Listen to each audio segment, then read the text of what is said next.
श्री भागवत सुधा सागर शुक सागर भगवान वेद व्यास कृत श्रीमद् भागवत 12 स्कंदों के सरल हिंदी व्याख्या श्लोकांक सहित गीता प्रेस गोरखपुर। आप सुन रहे हैं श्रीमद् भागवत महापुराण के तृतीय स्कंद का 27वां अध्याय प्रकृति पुरुष के विवेक से मोक्ष प्राप्ति का वर्णन। श्री कपिल देव भगवान कहते हैं, हे माता जी, जिस तरह जल में प्रतिबिंबित सूर्य के साथ जल की शीतलता, चंचलता आदि गुणों का संबंध नहीं होता, उसी प्रकार प्रकृति के कार्य शरीर में स्थित रहने पर भी आत्मा वास्तव में उसके सुख दुख आदि धर्मों से लिप्त नहीं होता, क्योंकि आत्मा तो स्वभाव से निर्विकार, अकर्ता और निर्गुण है। किंतु जब वही प्राकृत गुणों से अपना संबंध स्थापित कर लेता है, तब अहंकार से मोहित होकर मैं करता हूँ ऐसा मानने लगता है। उस अभिमान के कारण वह देह के संसर्ग से किए हुए पुण्य पाप रूप कर्मों के दोष से अपनी स्वाधीनता और शांति खो बैठता है तथा उत्तम, मध्यम और नीच योनियों में उत्पन्न होकर संसार चक्र में घूमता रहता है। हे माता, जिस प्रकार स्वप्न में भय, शोक आदि का कोई कारण न होने पर भी स्वप्न के पदार्थों में आस्था हो जाने के कारण दुख उठाना पड़ता है, उसी प्रकार भय, शोक, अहम, मम एवं जन्म मरण आदि रूप संसार की कोई सत्ता न होने पर भी अविद्यावश विषयों का चिंतन करते रहने से जीव का संसार चक्र कभी निवृत्त नहीं होता। इसलिए बुद्धिमान मनुष्यों को उचित है कि असन्मार्ग अर्थात विषय चिंतन में फंसे हुए चित्त को तीव्र भक्ति योग और वैराग्य के द्वारा धीरे धीरे अपने वश में लाएं। यम आदि योग साधनों के द्वारा श्रद्धा पूर्वक अभ्यास करें और चित्त को बारंबार एकाग्र करते हुए मुझ में सच्चा भाव रखें। मेरी कथा श्रवण करें, समस्त प्राणियों में संभाव रखें, किसी से वैर न करें, आसक्ति के त्याग, ब्रह्मचर्य, मौन व्रत और बलिष्ठ अर्थात भगवान को समर्पित किए हुए सर्व धर्म से जिसे ऐसी स्थिति प्राप्त हो गई है कि प्रारब्ध के अनुसार जो कुछ मिल जाता है उसी में वह संतुष्ट रहता है, परिमित भोजन करता है, सदा एकांत में रहता है, शांत स्वभाव है, सबका मित्र है, दयालु और धैर्यवान है, प्रकृति और पुरुष के वास्तविक स्वरूप के अनुभव से प्राप्त हुए तत्व ज्ञान के कारण स्त्री पुत्र आदि संबंधियों के सहित इस देह में मैं मेरेपन का मिथ्या अभिनिवेश नहीं करता, बुद्धि की जागृत आदि अवस्थाओं से भी अलग हो गया है तथा परमात्मा के सिवा और कोई वस्तु नहीं देखता। वह आत्मदर्शी मुनि नेत्रों से सूर्य को देखने की भांति अपने शुद्ध अंतःकरण द्वारा परमात्मा का साक्षात्कार कर उसी अद्वितीय ब्रह्म पद को प्राप्त हो जाता है, जो देह आदि संपूर्ण उपाधियों से पृथक अहंकार आदि मिथ्या वस्तुओं में सत्य रूप से भासने वाला, जगत कारण भूता, प्रकृति का अधिष्ठान, महद आदि कार्यवर्ग का प्रकाशक और कार्य कारण रूप संपूर्ण पदार्थों में व्याप्त है।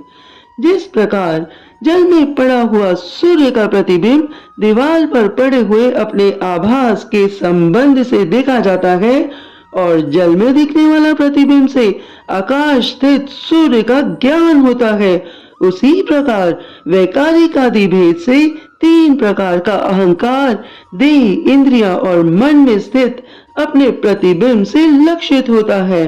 और फिर सत्य परमात्मा के प्रतिबिंब युक्त उस अहंकार के द्वारा सत्य ज्ञान स्वरूप परमात्मा का दर्शन होता है, जो सुषुप्ति के समय निद्रा से शब्द आदि भूत सूक्ष्म इंद्रिय और मन बुद्धि आदि के अव्याकृत में लीन हो जाने पर स्वयं जागता रहता है और सर्वदा अहंकार शून्य है। जागृत अवस्था में ये आत्मा भूत सूक्ष्मादि दृश्य वर्ग के दृष्टा रूप में स्पष्टतया अनुभव में आता है, किंतु सुषुप्ति के समय अपने उपाधि भूत अहंकार का नाश होने से वह ब्रह्मवश अपने को ही नष्ट हुआ मान लेता है। और जिस प्रकार धन का नाश हो जाने पर मनुष्य अपने को भी नष्ट हुआ मानकर अत्यंत व्याकुल हो जाता है, उसी प्रकार वह भी अत्यंत विवश होकर नष्टवत हो जाता है। हे माता जी, इन सब बातों का मनन करके विवेकी पुरुष अपनी आत्मा का अनुभव कर लेता है, जो अहंकार के सहित संपूर्ण तत्वों का अधिष्ठान और प्रकाशक है। अपने पुत्र कपिल भगवान की बात सुनते हुए माता देवहूति ने उनसे पूछा कि हे पुत्र कपिल, कृपा करके बताओ, पुरुष और प्रकृति दोनों ही नित्य और एक दूसरे के आश्रय से रहने वाले हैं, इसलिए प्रकृति तो पुरुष को कभी छोड़ ही नहीं सकती। हे ब्रह्मन, जिस प्रकार गंध और पृथ्वी तथा रस और जल की पृथक पृथक स्थिति नहीं हो सकती, उसी प्रकार पुरुष और प्रकृति भी एक दूसरे को छोड़कर नहीं रह सकते। अतः जिनके आश्रय से अकर्ता पुरुष को ये कर्म बंधन प्राप्त हुआ है, उन प्रकृति के गुणों के रहते हुए उसे कैवल्य पद कैसे प्राप्त होगा? यदि तत्वों का विचार करने से भी कभी ये संसार बंधन का तीव्र भय निवृत्त हो भी जाए, तो भी उसके निमित्त भूत प्राकृत गुणों का अभाव न होने से ये भय तो फिर से उपस्थित हो सकता है। अपनी माता देवहूति की ये बात सुनकर कपिल भगवान ने कहा कि हे माता जी, जिस प्रकार अग्नि का उत्पत्ति स्थान अरण्य अपने से उत्पन्न अग्नि से जलकर भस्म हो जाती है, उसी प्रकार निष्काम भाव से किए हुए सर्वधर्म पालन द्वारा अंतःकरण शुद्ध होने से बहुत समय तक भगवत कथा श्रवण द्वारा पुष्ट हुई मेरी तीव्र भक्ति से तत्व साक्षात्कार कराने वाले ज्ञान से प्रबल वैराग्य से व्रत नियम आदि के सहित किए हुए ध्यान अभ्यास से और चित्त की प्रगाढ़ एकाग्रता से पुरुष की प्रकृति अर्थात अविद्या दिन रात क्षीण होती हुई धीरे धीरे लीन हो जाती है। फिर नित्य प्रति दोष दिखने से भोग कर त्यागी हुई वह प्रकृति अपने स्वरूप में स्थित और स्वतंत्र अर्थात बंधन मुक्त हुए उस पुरुष का कुछ भी नहीं बिगाड़ सकती। जैसे सोए हुए पुरुष को स्वप्न में कितने ही अनर्थों का अनुभव करना पड़ता है, किंतु जगने पर तो उसे उन स्वप्न के अनुभवों से किसी प्रकार का मोह नहीं होता।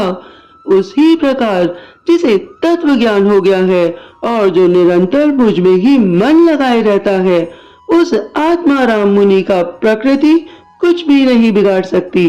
जब मनुष्य अनेकों जन्मों में बहुत समय तक इस प्रकार आत्मचिंतन में ही निमग्न रहता है, तब उसे ब्रह्मलोक पर्यंत सभी प्रकार के भोगों से वैराग्य हो जाता है।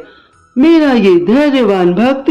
मेरी ही महती कृपा से तत्व ज्ञान प्राप्त करके आत्मा अनुभव के द्वारा सारे संशयों से मुक्त हो जाता है और फिर लिंग देह का नाश होने पर एकमात्र मेरे ही आश्रित अपने स्वरूप भूत कैवल्य संज्ञक मंगलमय पद को सहज में ही प्राप्त कर लेता है, जहाँ पहुँचने पर योगी फिर लौट कर नहीं आता। हे माता जी, यदि योगी का चित्त योग साधना से बड़ी हुई मायामयी अर्णिमा आदि सिद्धियों में, जिनकी प्राप्ति का योग के सिवा दूसरा कोई साधन नहीं है, उनमें नहीं फंसता,